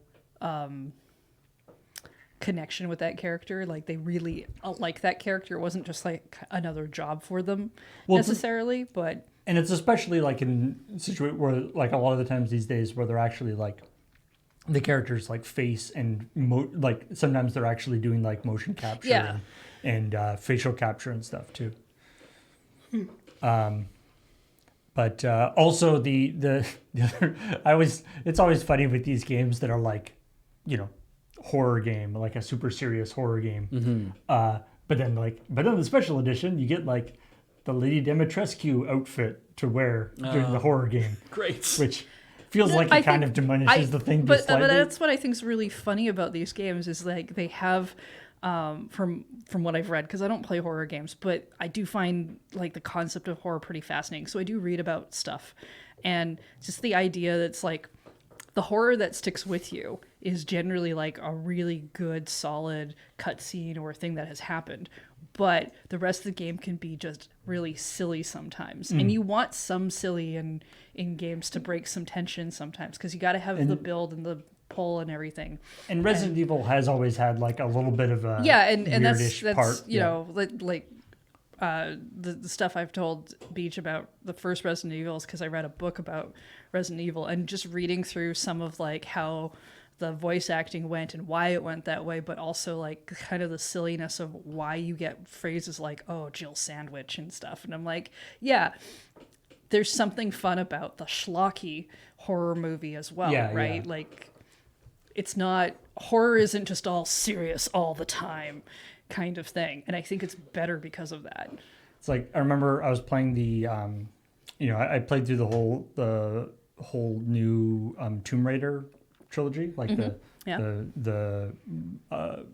reboot trilogy, which a lot of fun, and they are again very serious, and famously very, like, Lara goes through it in the process of that, right? Mm-hmm. Even if you if you fail some of the cutscenes, she just like dies in horrible ways. But even if you succeed, she's like falling off stuff. She's holding on by her tips of her fingers. She's getting stabbed. She's, having a lot of trouble. But because I played it like a couple years ago, so I was playing like the special, the like whatever greatest hits edition, or the special edition, which like comes with like, all the cool DLC outfits. Right. So you can have the same stuff going on, but you're like the original like Crystal Dynamics pixelate or polygon Lara walking around. Yeah. But it's with all this like intensely emotional stuff happening. Right, because everything's it's all the rig, and you're just trading out rigs. Yeah. Yeah. Oh my God. It's just wow. That it just completely undercuts everything. I'm actually kind of stoked about this. Vampire Survivors is doing a crossover with Balatro. Two great taste great together. Probably. I wouldn't doubt it. It's going to be a free update, which is always nice. When's it come out? 31st of October. Wait, today. All right. Where there's as with any Balatro stuff, or as with any Vampire Survivor stuff, there's a complicated way to turn it on. But then there's new characters, new weapons.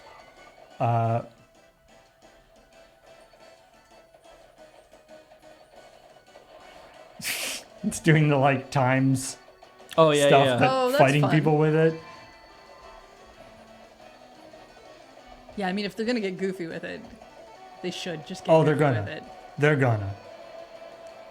Firing up bananas. Because of the Joker. Probably a lot of stuff based on the different Jokers. Yeah. Anyway. That seems very, very silly.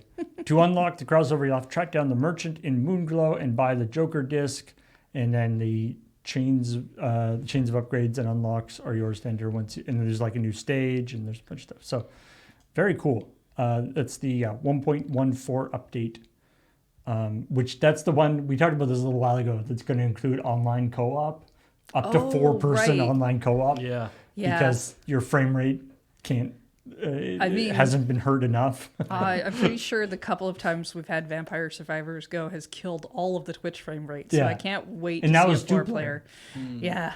It won't let me download Antichamber, which is the name of the new thing. It shows it in the DLC store, but I can't actually, when I tap it, it doesn't want to open. But if I tap one of the other free ones, it's like, oh, you just have to restart the game to confirm it. And I'm just like, okay. Maybe it needs an update to make the update. Yeah, is your app updated?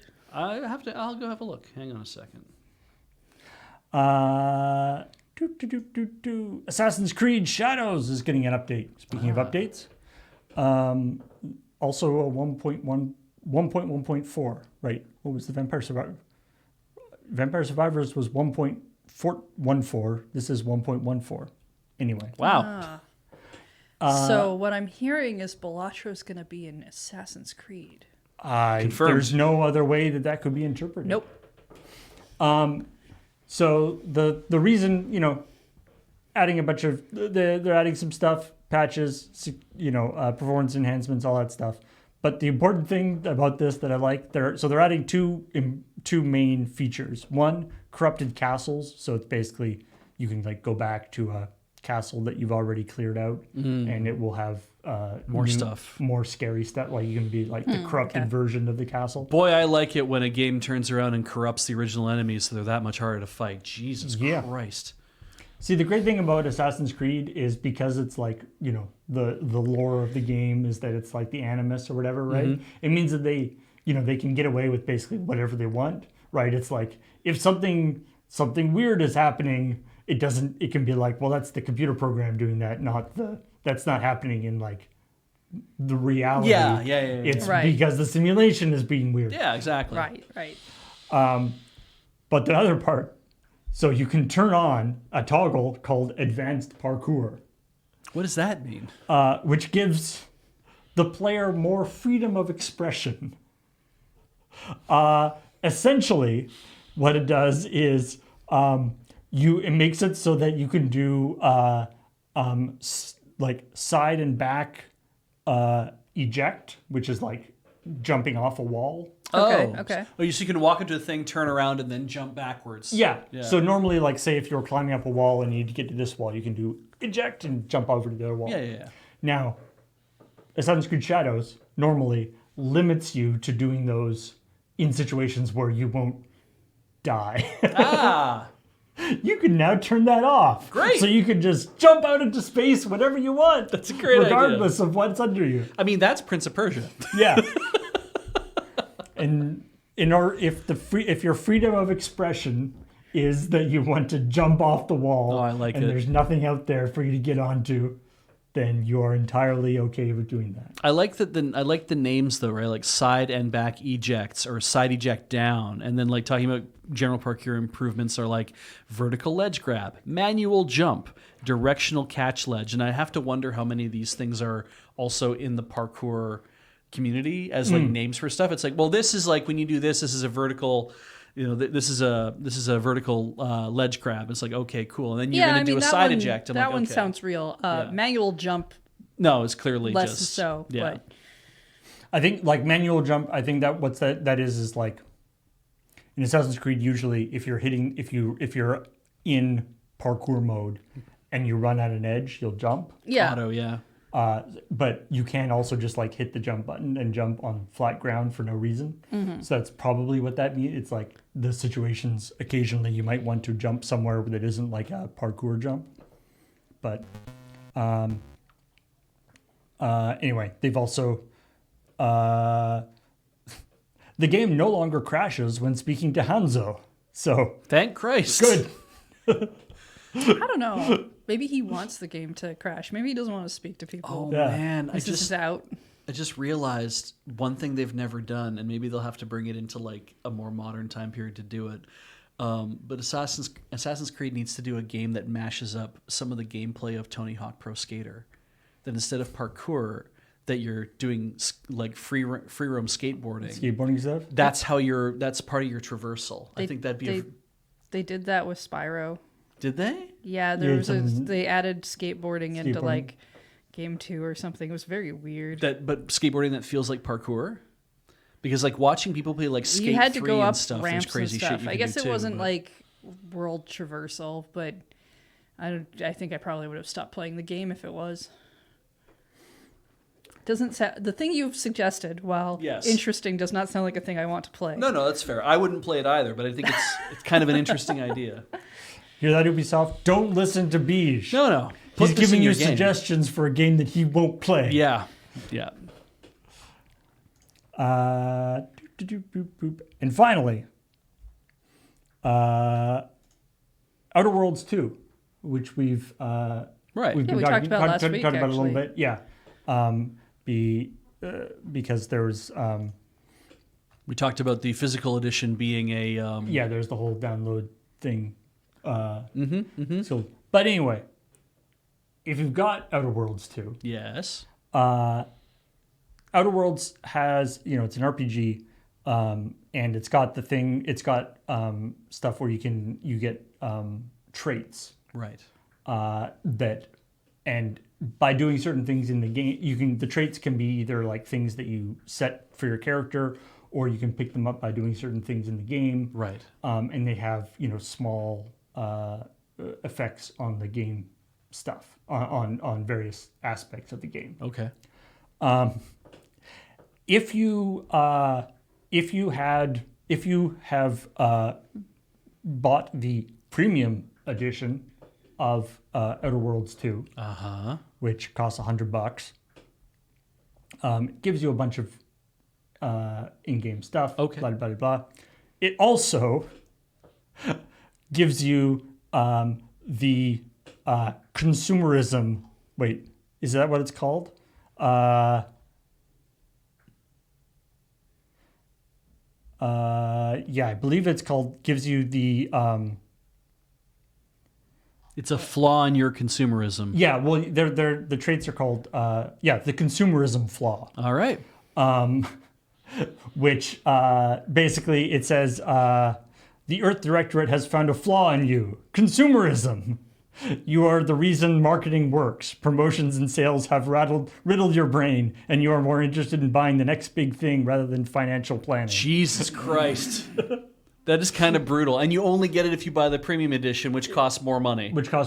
Ooh, God. And in this case, it has the effect where vendors' prices are lower by 15%, but also your selling your stuff is 10% less. Okay. So it's both a buff and a debuff. Interesting.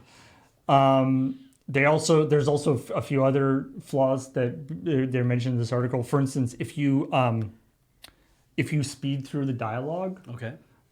like if you don't read the dialogue and just whatever, skip Pushing it, the button. keep skipping it, eventually you will get a trait or a flaw called foot and mouth syndrome, which increases the experience you earn by 15%, but makes it so that for the rest of the game, all dialogue options are just randomly chosen. You don't get to choose any dialogue options. Wow.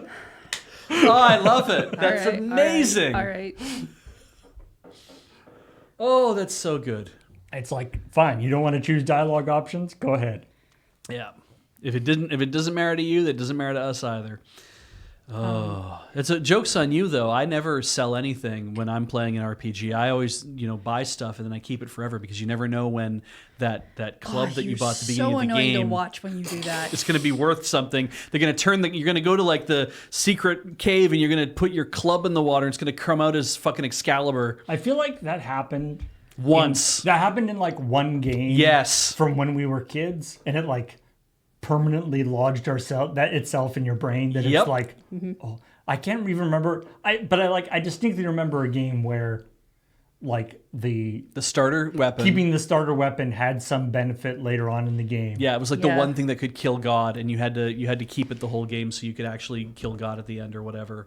So speaking of consumerism, I did want to bring up last week we talked about Pokemon Legends. Yep. And that we said that you could buy a shiny charm for $10. Yes. We've had a couple people comment saying that is not true. Oh, good. I was wrong. That is not a thing. Paul was wrong. I apologize. I was given incorrect information. I did not check it. So I apologize. that was there. I thought you said there was a correction of something. Something else that happened last week? Maybe. I'm sure somebody in chat is now keying that up to be like, you also did this, but it was wrong. I'm sure we got other stuff wrong. I mean, sure. But I thought I'd bring it up since people did actually comment on that ChillPoint. I expect that they will watch this one, and now they will feel vindicated for bringing up the fact that we were wrong and they were right. Also, speaking of Silk Song. Good job. Yes? Yes, I sat down. I gave myself like a week's break from playing it.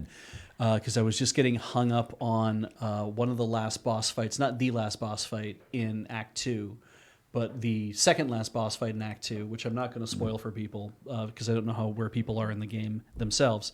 But it was kicking my ass. I took a week off from it and then went back in, and after about 6 attempts, Maybe 6. Yeah, maybe let's just say 7. It always seems to be 7 attempts with me when I try fresh, and then I go in and after 7 attempts, I won handily, which was great. Yep, It felt yep. very good. You did very good. And then I finished Act 2 actually.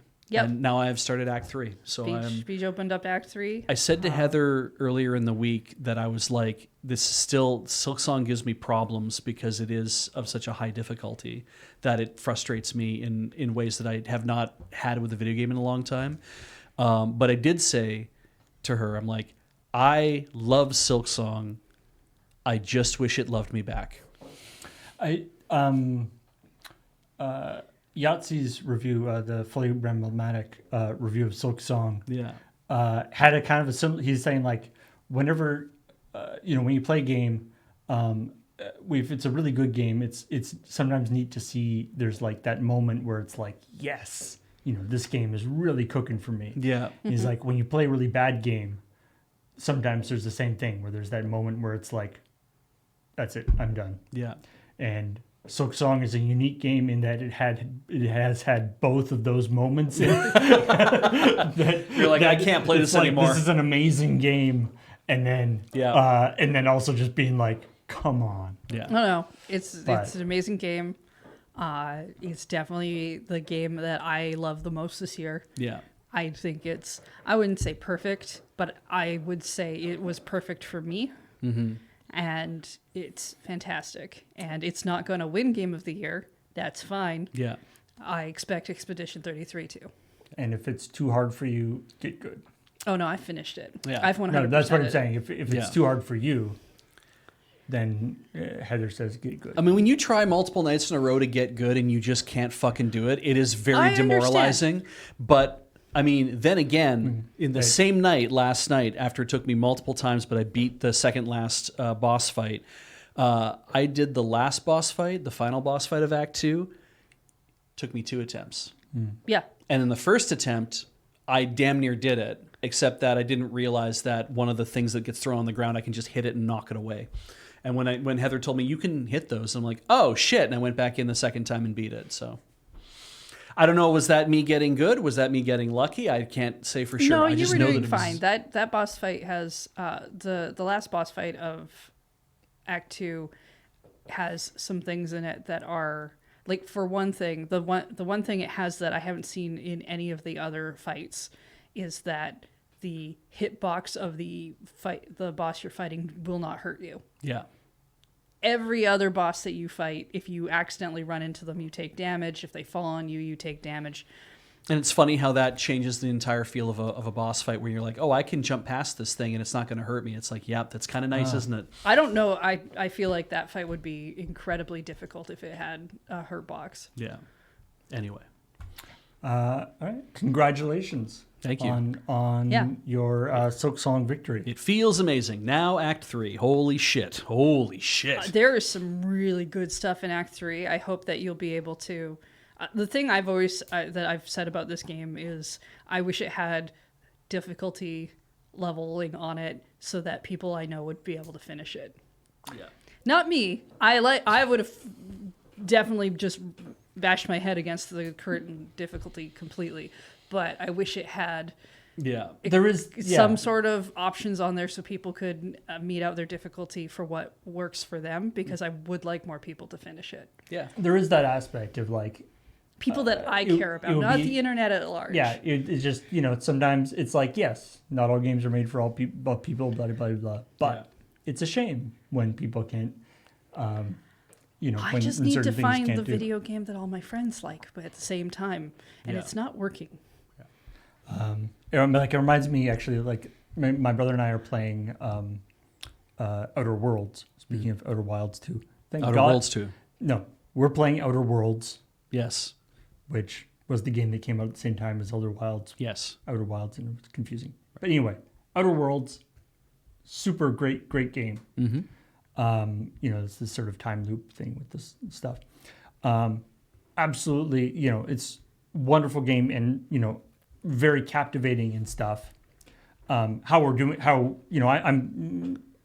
it remotely with my brother, and so he's the one sort of controlling it, and we're just I'm giving suggestions and, It's like acting watching a as- stream, but acting actually, as peanut gallery. yeah, actually being there. No, right. It's Outer Wilds. That is Outer Wilds. Yep. Nope. Forever cursed. Yeah. Anyway, but and he's not the most experienced player, especially of like first person shooters on console, with a controller are take a little bit getting used to. And Outer Wilds in particular has this sort of zero gravity stuff where you're like flying around your ship. And it's a shame that like there's kind of a skill cliff or there's sort of a skill like wall that you have to get past. Okay. Where it's like there's so much fun and interesting stuff to do in the game, but you can't experience it until you can fly this friggin' ship Right. with enough delicacy to actually get to the places you need to go. Yeah. And it isn't easy, and it takes some time to figure that out. And it's a shame that there's that kind of, and I think a lot of people might not be able to get past that. Right. And it's a shame because they miss what is a really neat game. Mm-hmm. I would love for Silksong to have essentially a discovery mode like some of those Assassin's Creed games do, just because I think it would be really fun to just walk through the different environments. I mean, I'm a huge fan of the Hades sort of God mode or whatever they call it. Right, where it's like you just get like a little bit of a buff every time you die. It's like 1% or 2% or something. Yeah, so it's trying to hone in on. So it's sort of like, because obviously you get better just because you get better at the game over time. Yeah. So it's almost like it kind of is like it's like an electric bike or something. Like it's sort of it's a pedal assist. It's enhancing. It's like you're already improving, but then this just kind of gives you that bump of improving just a little bit more than you would be otherwise. I finally beat my first run last night, and it felt so good. Mm-hmm. Nice. Anyway, that's all the news that had to talk about today. Mm-hmm. Sounds good.